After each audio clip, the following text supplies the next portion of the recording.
de sociedad. Bien, vamos a finalizar con la intervención de John Alexander Castro, candidato a doctor en Estudios Sociales de la Universidad Distrital Francisco José de Caldas, magíster en Estudios Sociales de la Universidad Pedagógica, sociólogo de la Universidad Nacional de Colombia, integrante del Grupo de Investigación Vivencias y profesor ocasional de la Universidad Pedagógica Nacional de Colombia.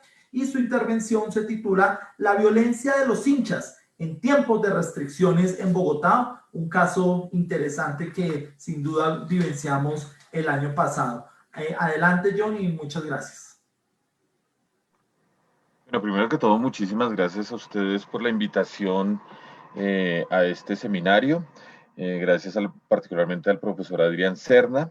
Y pues inevitablemente debo agradecer también a Sergio Villena, a Daniela Hinojosa, Andrés Castiblanco, Fernando Gutiérrez y Anderson Argotti, quienes han antecedido a mi presentación porque nos han dado y nos han ilustrado desde distintas perspectivas y distintas problemáticas lo que nos compete al día de hoy, que es la cuestión deportiva. En este aspecto, pues voy a realizar una presentación que se intitula La violencia de los hinchas en tiempos de restricciones en Bogotá. Esta es una presentación que de una u otra manera hace parte de mi investigación doctoral, que ya estoy a punto de entregar la tesis. Estamos en revisiones, correcciones con mi director, y esto es una derivación en tanto que una de las problemáticas en las cuales se encuentra mi trabajo doctoral y una de las problemáticas públicas que se está desarrollando en Colombia es el problema de la violencia entre los hinchas de equipos de fútbol. En primera medida voy a contextualizarlos. Para el año 2020, el fútbol profesional colombiano inició el 23 de enero y se jugó hasta el 10 de marzo. Fue ese periodo mientras que se desarrolló el fútbol profesional colombiano. Pero ahí es donde empiezan a aparecer las cifras para poderlos contextualizar. Entre enero y febrero fueron asesinados 3 hinchas, 1 en Bogotá y 2 en Cali.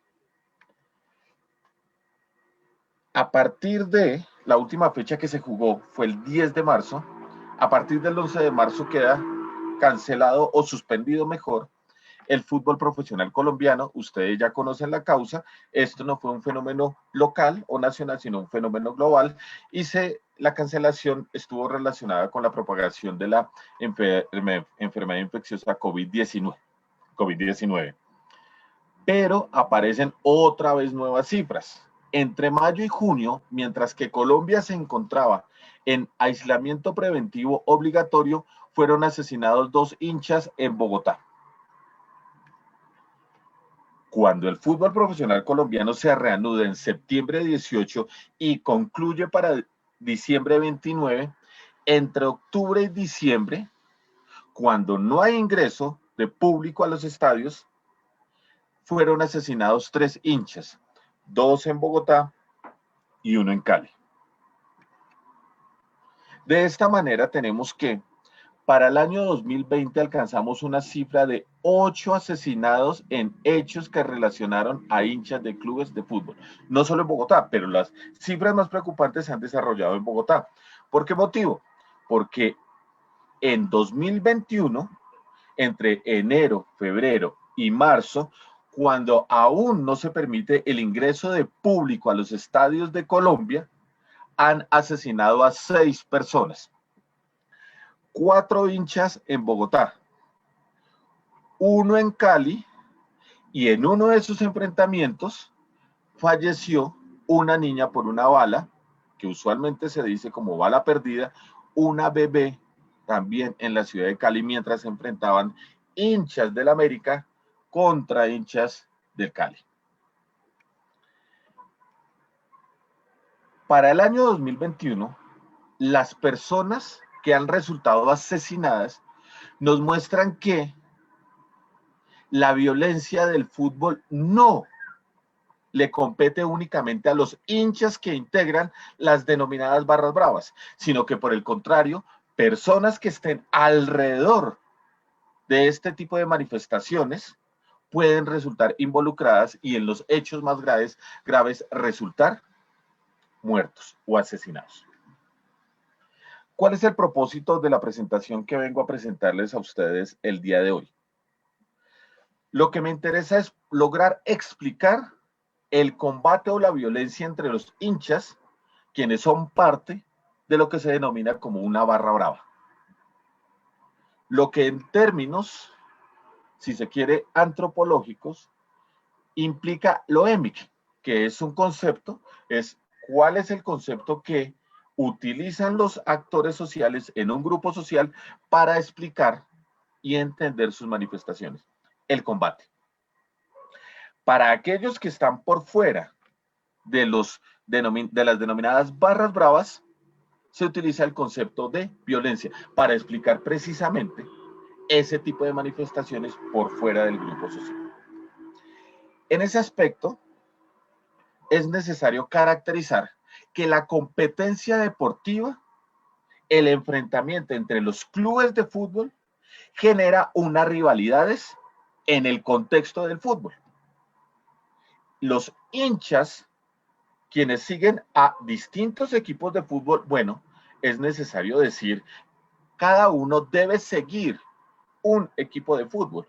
No se permite ser policlubísticos, si se quiere. Se permite es un solo club. Además, hinchar por un solo club implica también agregarle al club aspectos que tengan que ver con cuestiones de orden territorial, pasional, histórico, sociocultural, político-económico, étnico e incluso sexual. Y esas particularidades también se le agregan a los otros clubes y a los otros hinchas. Entonces, la rivalidad futbolística no solamente se desarrolla entre los clubes de fútbol, sino se complica y se dificulta entre los hinchas que siguen los clubes de fútbol. Los hinchas, quienes han agregado esos aspectos, pues particularmente han apropiado esas diferencias y son expresadas particularmente a través de las canciones. Las canciones son aquellos coros, canciones que se interpretan desde las tribunas del estadio. Sin embargo, del dicho al hecho hay mucho trecho, dice un viejo refrán popular en Colombia, donde podemos decir que lo que se dice, pues parece ser que hay una distancia frente a lo que se hace. Sin embargo, entre los hinchas que forman las denominadas barras bravas, no basta solamente con decirlo, sino también con hacerlo, es decir, manifestar las rivalidades futbolísticas. Ahora bien, para los hinchas que integran las denominadas barras bravas, es necesario enfrentarse a los otros. Es fundamental por una concepción, una comprensión, una concepción que tiene al interior de su agrupación. Al otro no solo hay que enfrentarlo en el terreno de juego, sino también en la tribuna y, si se hace necesario, también en la calle.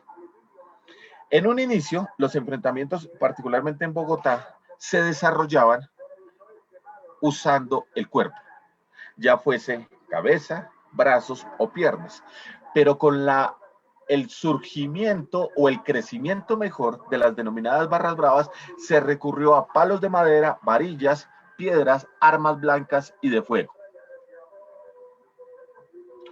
¿Por qué? Porque el propósito fundamental no es solo enfrentarse al rival, sino el propósito es lograr una victoria frente al otro. De esta manera, podemos entender que estos enfrentamientos producen lesiones, fracturas, múltiples heridas, pero también muertes, que fueron los datos que señalé al principio, de lo que ha ocurrido en medio de las restricciones que se dieron, porque a pesar de las restricciones, de movilidad, a pesar del aislamiento, la violencia en el fútbol guarda su propio ordenamiento. Ahora bien, lamentablemente no se puede desarrollar por cuestiones de tiempo, pero la violencia en el fútbol no solo involucra a los hinchas, porque también involucra a la policía metropolitana. Y la Policía Metropolitana tiene permiso de ser más violentos que los violentos del fútbol. ¿Con qué propósito? Con el propósito de controlar a los violentos. De esta manera se ejerce más violencia. Tenemos dos actores, pero la cantidad de actores que son parte de la violencia del fútbol son muchos más. En esta presentación, en esta ponencia, solo voy a referirme específicamente a los hinchas. ¿Qué implica el enfrentamiento de los hinchas? Y lo que implica es que los hinchas deben permanecer en el enfrentamiento. No es mal visto permanecer en el enfrentamiento. No es mal visto tener lesiones y fracturas. Lo mal visto en esos enfrentamientos es que no se involucren en el enfrentamiento. Es decir, que no estén en el enfrentamiento o huyan de la pelea. De lo que se trata entonces es, al permanecer en el enfrentamiento, adquieren un reconocimiento ético y político e incluso estético al interior del grupo social.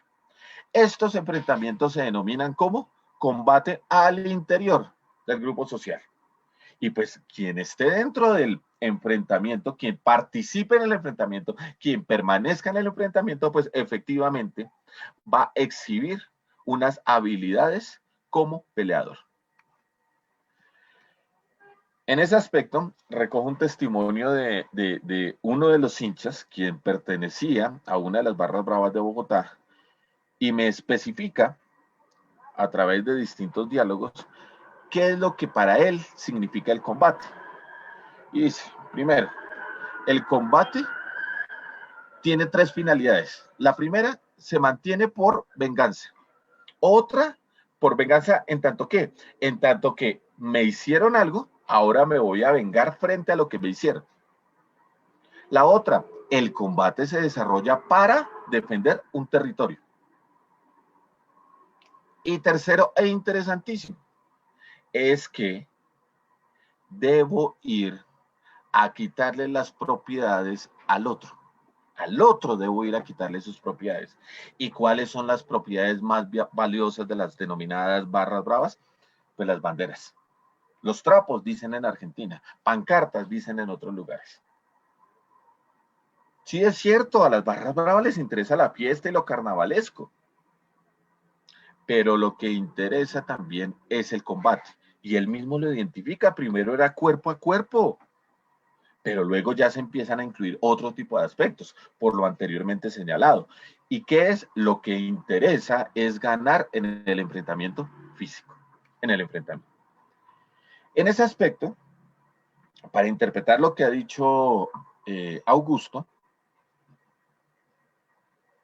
debe garantizarse que todo ataque o toda emboscada se debe responder al instante. Y si no, se debe buscar en el menor tiempo posible esa respuesta. Porque los enfrentamientos o el combate entre las barras bravas sigue el mismo orden de la ley del talión. Ojo por ojo, diente por diente. Lo que me has hecho, te haré. Porque el propósito fundamental del combate es sobreponerse ante el rival. Y al sobreponerme ante el rival, lo que efectivamente yo estoy constituyendo son unos territorios que significan el área de influencia de mi grupo de hinchas organizados. Pero sobre todo, en ese proceso de demostrarle al rival que soy más valiente, expreso una masculinidad agresiva, es cuando soy capaz no solo de enfrentarme a él, sino también de quitarle sus propiedades. ¿Por qué? Porque seguimos la línea de ojo por ojo y diente por diente. La ofensa o el delito debe ser vengado o reparado de forma semejante. Ahora bien, pasemos a entender cómo es que se desarrolla la violencia entre los hinchas de los equipos de fútbol. En un texto ya puede decirse clásico de la sociología de la violencia, el texto del fenómeno de la violencia de David Riches, pues encontramos que él explica que la violencia tiene múltiples significados y además objetivos, que tiene para que se expresan en distintos contextos y en múltiples situaciones, que se desarrolla particularmente desde la amenaza, y podríamos ver que entre los hinchas se encuentran en las canciones que unos hinchas le dirigen hacia los otros. ¿Y hasta dónde concluyen? El homicidio, que significa la eliminación del otro. Ahora, ¿dónde nos estamos ubicando? Efectivamente, los hinchas se van a ubicar como ejecutores. Las víctimas, la barra brava que está sufriendo el ataque. Y de una u otra manera el testigo sería yo como investigador. ¿Dónde nos estamos ubicando? Bueno, Richie, ahí trato de ejemplificar cuáles son las posiciones donde se estarían ubicando los actores, pero pues evidentemente los ejecutores siempre van a considerar que su violencia es legítima. Ahora bien, un texto también lindísimo de Tosca Hernández, que se intitula Descubriendo la violencia, en un trabajo compilatorio muy interesante, Violencia, Sociedad y Justicia en América Latina, pues nos muestra que efectivamente esto va en sintonía, es que la violencia tiene múltiples significados. Es un concepto polisémico, dice José Garriga y Gabriel Noel en Argentina. ¿Por qué? Porque se manifiesta a través de múltiples y diversas acciones. Y de esta manera, pues los actores, dependiendo de su posición, la entienden de diferente manera. Y la violencia se convierte de esta manera en una forma de existencia y coexistencia que es normalizada al interior de estos grupos sociales.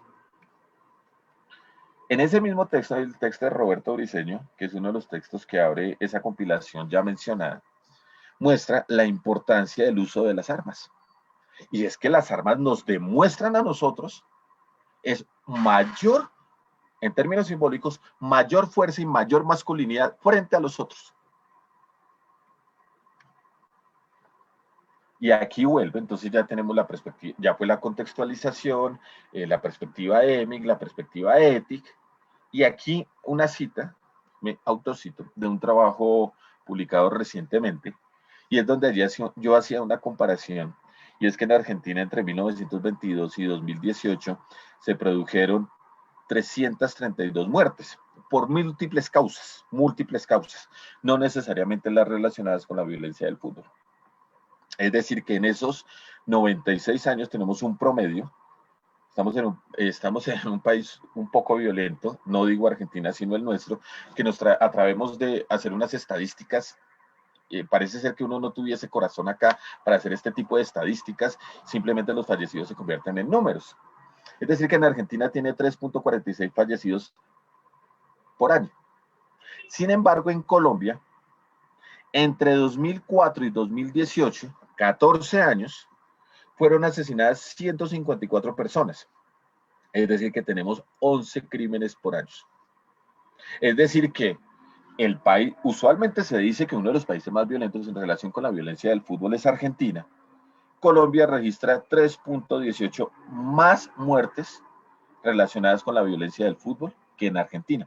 Sin embargo, la frialdad de nuestra violencia nos lleva a hacer una correlación de números, y es que estas cifras de 154 personas asesinadas representan el 0.06% de las muertes totales en Colombia entre 2004 y 2018.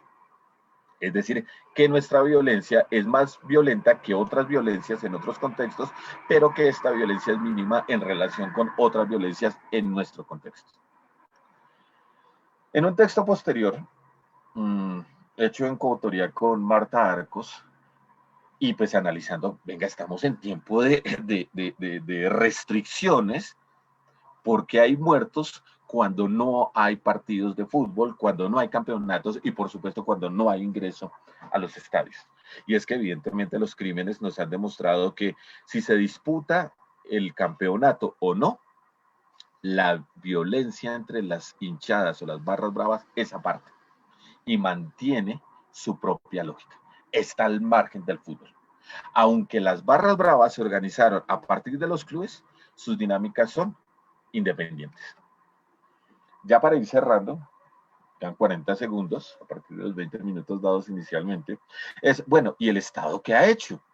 Pues en Bogotá particularmente desde 1999 se promovieron 3 decretos, primero el 523, luego el 164 y finalmente el 451 para contrarrestar la violencia del fútbol en Colombia. En Bogotá, perdón.